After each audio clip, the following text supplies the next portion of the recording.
Kalau dalam rangka ini mensyukuri dan ingin publik tahu gitu ya, kenapa nggak sekalian kalian syukuran di rel kereta api misalkan? Setelah baca Yasin langsung masuk surga tuh. Puf.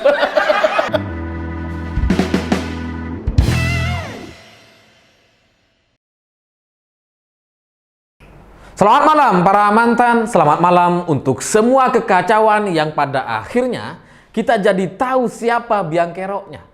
Cerita orang-orang yang ngaji di jalan trotoar Malioboro yang sebelumnya viral di mana-mana dan membuat kita jadi bertanya-tanya, ini kelompok apa? Tujuannya apa? Sekarang kita jadi tahu. Ternyata penyelenggaranya, panitianya, orang yang bertanggung jawab adalah Narko Abu Fikri. Dari segi nama aja, kalau ada abu-abunya itu biasanya emang cukup mencurigakan. Biasanya adalah orang-orang yang lebih dulu mendahului kita. Biasanya gitu ya. Kecuali Abu Jada, itu beda. Beda sendiri dia. Berbeda dengan abu-abu yang lain. Dan Narko Abu Fikri ini katanya adalah Ketua Badan Wakaf Al-Quran Jogja. Aksi ini dilakukan dalam rangka mensyukuri karena Badan Wakaf Al-Quran Jogja sudah menyalurkan Al-Quran sejak tahun 2018 sampai sekarang itu sudah ada sekitar 10.000 Al-Quran disalurkan ke banyak tempat. 10.000 dalam jangka waktu 5 tahun. Ya lumayan lah gitu ya. Kalau kita hitung-hitung 1 tahun itu ada 365 hari dibagi menjadi 10.000 ya sekitar 5 Al-Quran lah per hari. Bagus gitu, bagus aja. 1 Al-Quran pun bagus, namanya menyebarkan kebaikan gitu ya. Cuma yang menjadi lucu adalah alasan dari Abu Narko Abu Fikri ini, dia mengatakan bahwa aksi ini tuh spontan, spontanitas. Ini nggak masuk akal gitu. Bagaimana mungkin disebut sebuah spontanitas sementara semua anggotanya bawa Al-Quran, ngaji bersama-sama, bawa Al-Quran yang sama. Apakah mereka ini adalah manusia-manusia di era modern yang kemana-mana bawa Al-Quran? Gak mungkin gitu. Gak mungkin ini spontanitas. Pasti ini direncanakan. Pasti sudah diniatkan gitu. Makanya mereka bawa Al-Quran. Maka aneh rasanya gitu. Badan Wakaf Al-Quran Jogja yang tugasnya atau salah satu aktivitasnya adalah menyebarkan Al-Quran kemana-mana. Tapi berbohong untuk sebuah aksi yang gak tahu kita tujuannya apa. Ini lucu gitu. Orang-orang yang suka ngaji Al-Quran katanya masih suka bohong. Nah, terus apa gunanya kalian baca Al-Quran kalau suka bohong? Ya meskipun sampai di sini mungkin ada orang yang akan membantah atau berargumen belum tentu bohong. Mana tahu memang itu spontanitas. Begini ya, untuk kita menilai sebuah benar dan salah, itu indikasinya biasanya gitu. Secara logika itu harus masuk gitu. Nah ini secara logika ini nggak masuk. Bagaimana mungkin disebut spontanitas kalau mereka datang bersama-sama ke sebuah tempat yang itu bukan tempat mereka, mereka bukan orang sana, bukan orang sekitar Malioboro, dan bawa Al-Quran bersama-sama, mana bisa disebut spontanitas? Pasti ini sudah direncanakan dan itu pasti bohong sekali gitu. Dan yang lebih lucu lagi adalah alasan dari aksi ini adalah syukuran katanya. Ya dalam Islam kita disunahkan untuk mensyukuri segala hal yang telah kita lakukan atau apapun yang telah kita dapatkan. Bagus gitu. Tapi kok syukuran di trotoar ya? Setahu saya, kalau di Madura itu ya ada syukuran orang beli motor, syukuran. Ada lahiran, anak lahiran, syukuran. Ada anak usia setahun, kita syukuran. Anak naik SMP, naik SMA, kita syukuran. Lulus kuliah, kita syukuran gitu. Sering kita syukuran. Tapi biasanya orang yang namanya orang syukuran itu kan kita undang datang ke rumah. Bukan di trotoar.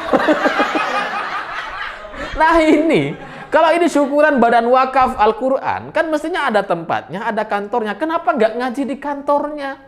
Supaya lebih barokah, supaya lebih nyaman ke depannya. Kenapa kemudian ngaji di jalan trotoar Malioboro? Ya oke lah, ngaji bisa di mana-mana, termasuk di trotoar salah satunya. Tapi apakah ini dianjurkan dalam ajaran agama Islam? Ngaji di trotoar? Setahu saya kan enggak gitu. Apalagi setelah saya cari tahu, Narko Abu Fikri ini punya pesantren.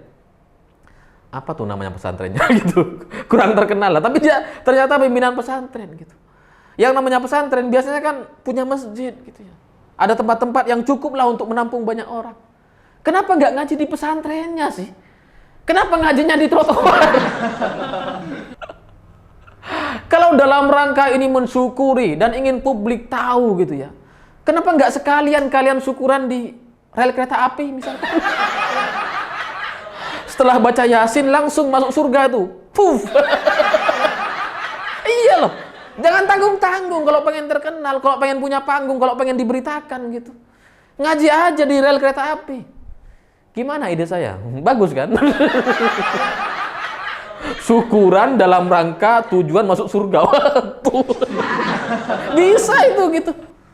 Mungkin ya, saya nggak tahu juga surga itu bisa nggak tuh dengan cara kayak gitu. Tapi setidaknya itu akan lebih bermanfaat dibandingkan ngaji di trotoar atau orang-orang yang melakukan aksi yang semena-mena kayak gini. Gitu. Maksudnya lebih baik ke depannya bagi bangsa ini. Gitu. Dan setelah saya cari tahu lagi gitu soal narko Abu Fikri ini, akhirnya saya juga jadi tahu bahwa ternyata Badan Wakaf Al-Quran ini itu masih bisa dipertanyakan gitu. Beneran ada nggak nih Badan Wakaf Al-Quran Jogja ini? Kalau logonya sih ada gitu. Tapi ketika mereka melakukan donasi, menjaring donasi, itu yang digunakan adalah rekening dari narko Abu Fikri. Biasanya kan kalau badan wakaf itu ada rekening pribadi, rekening badan wakaf gitu. Bukan rekening pribadi atas nama orang lain. Gitu. Nah ini kalau ngambil donasi, itu pakai rekeningnya narko Abu Fikri. Ini patut dicurigai gitu. Dan tebakan saya soal alumni 212 itu benar ternyata. Ternyata narko Abu Fikri ini adalah alumni 212. Dan lebih dari itu dia adalah orang yang sejauh ini dari catatan saya, dia adalah orang yang memuja khilafah, yang kemana-mana bawa bendera HTI, sampai kemudian di kereta api foto pakai bendera HTI. Kayak ginilah orang-orang yang merasa bahwa di Indonesia mereka bisa melakukan apapun itu. Karena nggak pernah dilarang, sehingga merasa boleh melakukan apa saja, termasuk ngaji di trotoar. Besok-besok mungkin mereka akan ngaji di kereta atau di bus atau di mana gitu untuk bikin aksi gitu. Dan saya lihat akun Instagram atau akun sosial media dari narko Abu Fikri ini lucu-lucu gitu. Lucu-lucu karena ketika aksi 212, ya 212 sendiri udah lucu sih. Tapi ketika ngeliat postingannya yang dia menganjurkan agar kita itu korbankan gajimu, korbankan laba usahamu, kita bergerak bersama kepada 212 dan menuju menyatukan umat muslim di Jakarta. Ada tuh bannernya gitu. Ini lucu banget gitu. Korbankan gaji, korbankan laba dengan tujuan menyatukan muslimin Indonesia. Bagaimana caranya menyatukan umat Islam atau muslimin di Indonesia dengan cara berdemo di Jakarta lewat 212? Gimana caranya? Lawang 212 itu demo kepada Ahok. Demo ke Ahok kok disebut sebagai penyatuan umat muslim. Emangnya Ahok itu nabi bagi kalian atau gimana gitu? Lah kok dianggap sebagai aksi persatuan umat Islam? Aneh-aneh aja gitu. Dan di postingan yang lain kita juga jadi lihat bahwa ada juga orang-orang HTI dari MUI Depok yang memuji dan menganggap bahwa HTI itu adalah gerakan yang benar dan tidak boleh kita musuhi katanya. MUI Depok, catat nih. Mana tahu memang orang-orang HTI juga itu orang-orang MUI gitu. Tapi dari kejadian ini dengan aksi yang viral di mana-mana ini kan menjadi tamparan atau pesan kepada pemerintah bahwa ternyata HTI yang sudah kita bubarkan gitu ya. Ternyata secara aksi mereka masih ada tuh. Masih melakukan aksi-aksi dengan pemikiran-pemikiran yang sama dan sikap-sikap atau sifat yang sama gitu. Salah satunya adalah ini. Mereka ngaji di trotoar, sholat di jalan raya.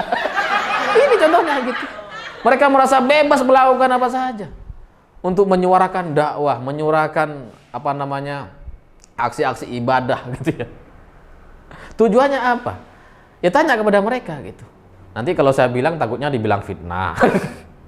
Tapi ya dengan kita melihat orang-orang yang ngaji di trotoar Jalan Malioboro, kita akhirnya kan jadi tahu bahwa mereka itu selama ini nggak berubah. Masih mirip seperti orang-orang HTI gitu. Orang-orang HTI itu ya kayak gini gitu. Yang di bis dia ngaji gitu. Ya bebas sih. Ngaji di mana-mana aja boleh sih. Cuma ya kenapa harus segitu menampakkannya gitu. Sebegitu pamernya gitu. Dan bagi Narko Abu Fikri yang beralasan bahwa ini cuma 10 menit kok. Ini kita ngaji cuma Yasin kok katanya. Ya bagi saya ini bukan soal 10 menit dan soal Yasinnya gitu. Bagi saya ini soal aksinya gitu. Bahwa aksi ini adalah aksi yang coba melawan tata budaya atau kebiasaan masyarakat kita. Di Jogja, di Malioboro yang biasanya kita datang untuk belanja, untuk wisata, dan itu bukan tempat orang Islam gitu ya. Yang kita datang dari berbagai tempat untuk wisata kuliner, wisata pemandangan gitu, dan budaya. Ini sekarang dihadapkan dengan isu SARA gitu. Yang seolah-olah dikuasai sama kelompok-kelompok mereka. Dan Narko Abu Fikri ini ternyata emang orang Jogja gitu. Dia punya pesantren di Jogja, di Sleman. Dan kelompok-kelompok ini adalah kelompok-kelompok orang yang nampaknya memang ada di Jogja. Ini menjadi PR bagi kita semua hari ini gitu. Karena selain karena HTI masih ada dan eksis, gerakannya masih terus berlanjut atas nama-nama baru gitu ya. Bersembunyi di balik Badan Wakaf Al-Quran dan sebagainya. Di sisi lain, ini juga jadi PR bagi pemerintah Jogja gitu. Ini bagaimana cara kalian menangani orang-orang yang kayak gini? Kalau ini dibiarkan, kelompok ini terus dibiarkan masih berkembang, ya bukan nggak mungkin nanti tiba-tiba muncul Sunan Malioboro. Bisa saja gitu. Kalau ini orang-orang ini mau dibiarkan, pertanyaannya apakah kita akan beraksi dan merespon ini atau dibiarkan begitu saja? Itu pertanyaannya. Tapi bagi saya pikir pemerintah lebih tahu tentang apapun yang akan mereka lakukan. Semoga dengan adanya video ini, data-data yang sudah saya tampilkan barusan bisa bermanfaat kepada pihak-pihak yang membutuhkan. Saya pikir itu. Terima kasih sudah menonton. Jangan lupa subscribe, like, dan komen. Begitulah kura-kura.